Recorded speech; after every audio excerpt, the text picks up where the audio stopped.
2025 ഏറ്റവും ട്രെൻഡിങ് ആയിട്ടുള്ള അല്ലെങ്കിൽ ഏറ്റവും സ്കോപ്പുള്ള IT ജോബ് ഏതാണെന്ന് കുറേ പേര് ഇൻസ്റ്റയിൽ കമൻറ്റ് ഇട്ടിട്ടും DM ചെയ്തിട്ടൊക്കെ ചോദിക്കാറുണ്ട്. സോ അതുകൊണ്ടാണ് ഈ ഒരു വീഡിയോ ചെയ്യുന്നത്. സോ ഞാൻ നിങ്ങളെ മുൾമുനയിൽ നിർത്തി അവസാനം വരെ വീഡിയോ കാണിപ്പിക്കുന്നില്ല.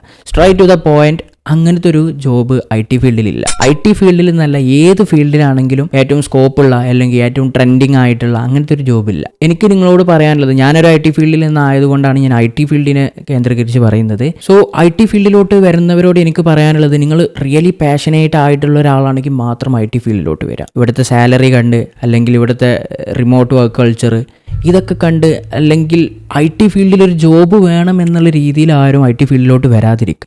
ഈ ഒരു സാധനം കുറേ പേര് പറയാറില്ല. സോ നിങ്ങളിപ്പോൾ ഒരു കരിയർ ഗൈഡൻസിൻ്റെ ആളോട് ചോദിക്കുകയാണെങ്കിൽ അവർക്ക് ഏറ്റവും കമ്മീഷൻ അടിക്കാൻ പറ്റുന്ന കോഴ്സൊക്കെ പറഞ്ഞു തരും. സോ ഇതെടുത്തോ, ഇതാണ് ഇനി ഏറ്റവും സ്കോപ്പ് ഉള്ളത്, ഇതാണ് ഇത്ര ട്രെൻഡിങ് ഉള്ളത്, അങ്ങനെയൊക്കെ പറഞ്ഞു തരും.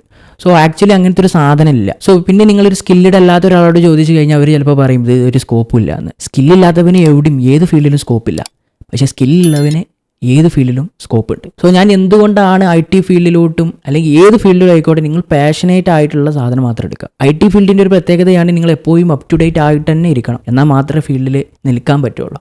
നിങ്ങൾ പണ്ട കാര്യങ്ങളൊക്കെ പറഞ്ഞ് കേട്ടിട്ടുണ്ടാകും, IT ഫീൽഡിലൊക്കെ ആണെങ്കിൽ ഒരു 45 വയസ്സ് വരെ വർക്ക് ചെയ്യാൻ പറ്റുള്ളൂ, അത് കഴിഞ്ഞ് നമ്മൾ ഒഴിവാക്കുമെന്നുള്ളത്. അതൊക്കെ ഒരു മണ്ടത്തരമാണ്. ആക്ച്വലി അങ്ങനെ 45 വയസ്സാകുമ്പോൾ ഒന്നും ഒഴിവാക്കില്ല. IT ഫീൽഡിൽ ഏറ്റവും എക്സ്പീരിയൻസ് കൂടുന്നതിനനുസരിച്ച് സാലറി കൂടി വരുന്നൊരു ഇതാണ്. പക്ഷേ അങ്ങനെ പുറത്താക്കുന്ന ആരെയെന്ന് വെച്ച് കഴിഞ്ഞാൽ ടെക്നോളജി അപ്ഡേറ്റ് ആവുന്നതിനോടൊപ്പം അപ്ഡേറ്റ് ആവാത്ത ആളുകളെയാണ് ഒഴിവാക്കുന്നത്. നിങ്ങൾ റിയലി പാഷനേറ്റ് ആയിട്ടുള്ള ഒരാളാണെങ്കിൽ മാത്രമേ നിങ്ങൾക്ക് അപ് ടു ഡേറ്റ് ആവാൻ പറ്റത്തുള്ളൂ. കാരണം നമ്മൾ റിയലി പാഷനേറ്റ് ആവുന്ന സമയത്ത് നമുക്കൊരു ക്യൂരിയോസിറ്റി ഉണ്ടാകും.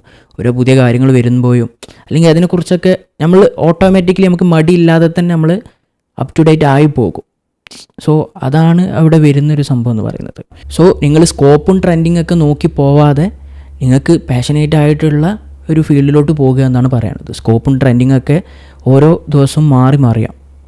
ഓക്കെ, സോ ഈ ഒരു വീഡിയോയിൽ ഇത്രയും കാര്യമാണ് പറയാനുള്ളത്. സോ നിങ്ങൾക്ക് സെൽഫ് ലേണിംഗ് റിലേറ്റഡ് ആയിട്ട് എന്തെങ്കിലും ഡൗട്ട്സ് ഒക്കെ ഉണ്ടെങ്കിൽ കമൻറ്റ് ചെയ്യുക. സോ ഞാൻ അതിനെ പറ്റി വീഡിയോ ചെയ്യുന്നുണ്ട്. സോ ഈ വീഡിയോ ഇതുവരെ ലൈക്ക് അടിച്ചിട്ടുണ്ടെങ്കിൽ ലൈക്ക് ചെയ്യുക. സോ ഇത്രയേ ഉള്ളൂ. Thank you guys, thanks for watching.